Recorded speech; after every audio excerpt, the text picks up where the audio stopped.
Hey everyone, I'm Laura, and if you're like me, you've got more jewelry than you can shake a stick at. More jewelry than you could possibly wear in an entire year if you wore something different every single day. And you need to get rid of some of it. Whether you're just trying to make some room in your jewelry wardrobe, or you're trying to make some money off of your jewelry, you just need some cash and you have some jewelry that you don't wear anymore, we're going to go over a few places where you can sell that stuff for either for fast money or for the long game and making the most bang for your buck back on that jewelry you already bought. So stay tuned, let's talk about it, and if you hang out until the end, I will tell you where I personally love to sell things the most.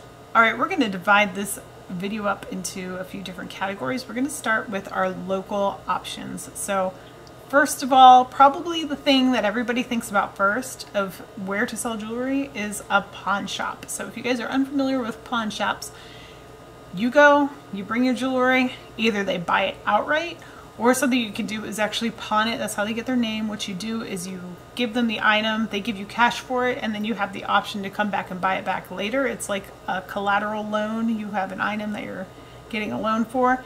If you fail to pay them back in an allotted amount of time, they keep that item for that discounted price because they're not giving you top dollar for your stuff. I'll tell you that right now. But they do give it to you very fast. So if you need money fast, the pawn shop may be the place to go. But they pretty much only consider the weight of the metal of the jewelry that you're selling, and they're certainly not going to take anything like costume jewelry. Typically they just want silver and gold. If you do have something like costume jewelry to sell, or the other stuff, the nicer, finer jewelry as well, consignment shops may be another place for you to look into. So how consignment works is you go, you bring your stuff to a certain place, they put it out there on display for sale for whatever price that you guys agree upon. Sometimes the shop will decide the price for you. And then when it sells, the store will pay you a cut and they'll keep a cut for themselves. There's also some local consignment shops that will just pay you outright, similar to the way a pawn shop works if you're just going there to sell your stuff. And these are places like Plato's Closet is a very popular one. Uptown Cheapskate, which is just opened near us recently, but I think they're all over the US. And then one that's a little more local, not near me, that is more, has more locations is the Buffalo Exchange. And they, I think, work in the same way. You can consign things, some of them, like Plato's Closet you can't. You just bring in your stuff and they offer you money for it or store credit. So that's an option as well. Another thing you might want to consider is like a flea market style setup or antique booth, some people call them, depending on where you are and like the layout of the store, the setup of the store. I personally used to have a booth at one of these places. I will link, if I remember, my opinion on that and how I feel personally about antique booths. They require a lot of attention. You have to keep going back to your booth if you want the business. And a lot of times, depending on how much stuff you're selling, if you just have jewelry, this is probably not the route you want to go. Although some places will rent you out just a small spot in a case, like near the front desk or something. You can just have a small spot of your items and just sell them out of there. Same kind of situation with consignment, whereas you have your stuff in the store. When it sells, you get money for it, and usually the place you're selling at wants a cut of it too. And sometimes on top of that, they will give you a booth fee that you have to pay monthly. The plus to that is you're probably going to get more money for it if you sell it that way than you would at, say, a consignment shop or a place like Plato's Closet that would just pay you up front. You can name your own price in places like that. And then, you know, the profit is mostly yours and, you know, obviously a little cut to the store, but usually not as much as these other consignment shops, like the ones I mentioned a little earlier. The last local place, and where I personally would go if you have fine jewelry, not costume jewelry necessarily, are local jewelry shops. I think these places get overlooked a lot when you're talking about selling your own stuff. Now, they're going to be pickier on what they're buying, most likely, but a lot of these shops do have sections where they're selling like older pieces or vintage pieces of jewelry because they can market it as vintage, and some people want that. Some people want the thrifted or the, you know, the older items, the items with a story, the items that aren't just freshly made, you know, in this past year or whatever. They want the older things. Like, I personally like the older things. And so if you take your jewelry to a local jeweler that does specialize in selling some older pieces, you're probably going to get more money there than you're going to get at like the pawn shop, for example. If you need faster cash, this may be an option as well. They take things into consideration like the stones. For example, the pawn shop is just after precious metal most of the time. They're going to give you the money for the metal. The stones are not taken into consideration. Sometimes pawn shops will like diamonds and they will think about diamonds, but they don't usually have like an expert gemologist or something like that on hand. It's usually just guesswork at the carat weight of the diamond or like what the quality of it is. So they can't really give you a good price. Whereas a jeweler is going to be able to look at that with their loop or whatever tools they have available and be able to give you a fair price that they think they can still make money off of it, but that it's fair to you as well. So I would definitely go the jewelry, local jeweler route first if you have fine jewelry to sell. Some may take higher end costumes, but most of the time you're kind of out of luck in that market. But that's what selling online is for. And so that's going to be our next category, is places you can sell online. And so let's start with the very obvious one, and that's eBay. I think most people have heard about eBay. You make your own eBay shop. You list your items there for whatever price you want. And again, the website is going to take a cut for your listing, but it's really not that much money in the scheme of things. And you get the bulk of it. However, you now are obligated to ship. So if you're going to be selling online, you need to freshen up your shipping game. You don't want to sell things to people and then screw them up on shipping. Don't pack them well so they get crushed in the mail. I can't even tell you, oh my gosh, what a disaster I had one time when I ordered a whole bulk lot of jewelry from a seller and they just threw it in a cardboard envelope and sent it to me. It was literally run over by a truck or some sort of vehicle. It literally had tire marks on it. Every piece of silver in that box was smushed. Or not the box, the envelope was smushed. And in some cases, pieces of metal were like poking through and embedded into the cardboard of the envelope. So don't do that. Do some research on how to pack your items before you even list anything. You need to have like a game plan in place before you list your items so that you know how to pack them and sell them, and potentially make yourself a customer for the future, because if you do a really good job, people will watch your store and maybe they'll buy some more of your jewelry down the line. Some other places that I personally have purchased from but I haven't sold from are Mercari and Poshmark are some other examples of places you can sell online. Same kind of situation. You list your own things and then you can sell them, but you do have to worry about shipping and all that. If you don't want to ship, if that is not something that interests you, there are online consignment places that you can send things to. I have no experience whatsoever with The RealReal, but apparently that is an option. So The RealReal is a higher end online retail space. And my understanding is it works like a consignment shop where you send items to them, they assess the value, they list it, and then they give you a cut once it sells. So this is not a fast cash. Actually, neither of these really, or any of these online platforms are really a fast cash kind of situation. They are kind of the long game, but hopefully more bang for your buck. Although The RealReal, I haven't read the most favorable things on The RealReal. So something I will advise on any of these platforms is to look into your cut of the sale before you even bother, because if it's a really low percentage that you get, it might not even be worth your time to send it in. So in that case, rather than doing these things on these online websites, you might want to do something more flexible as far as like shipping or locally goes. And that's where we're getting into our third category, which is the local or, worldwide or maybe countrywide optional, flexible option.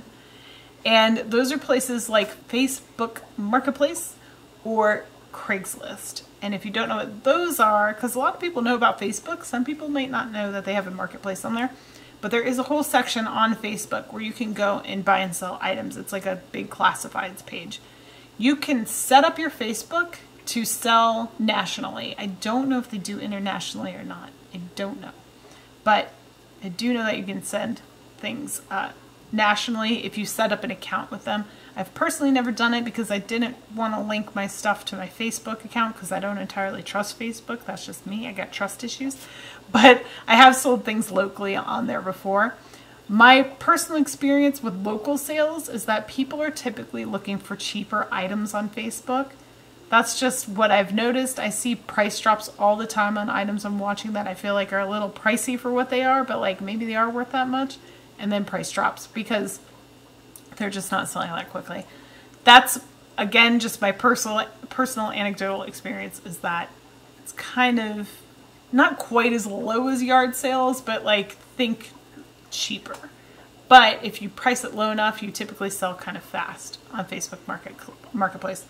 Craigslist is kind of like a your mileage is going to vary kind of thing. Depending on where you're located, Craigslist can be an awesome option for you, and you can set it up so that you can advertise that you will ship whatever item it is you have, and you can even go into different areas of the country and make listings in different like cities and just say this item is here but I will ship it, you know, I'll take PayPal or whatever, and you know, you can have some sort of buyer's guarantee through PayPal so that people don't think that they're going to get screwed. Never do that like friends and family stuff with strangers. That's a ball of wax you don't want to get involved in. But anyway, point being, you can post ads for whatever anywhere you want to. If you're just trying to sell locally because you don't want to ship, Craigslist is like a maybe yes, maybe no kind of situation. Personally, where I am, our Craigslist is so dead. There's like barely anything on there. But if you go up to where my mom lives in Northern Virginia, it is packed with stuff for sale. I mean, Craigslist is like overflowing with products. You can find like a lot of stuff on Craigslist. Down here, Facebook is king. Most people, if they're selling something, it's on Facebook Marketplace. So look at those options, see what's selling, how much it's selling for, and what platform is more successful.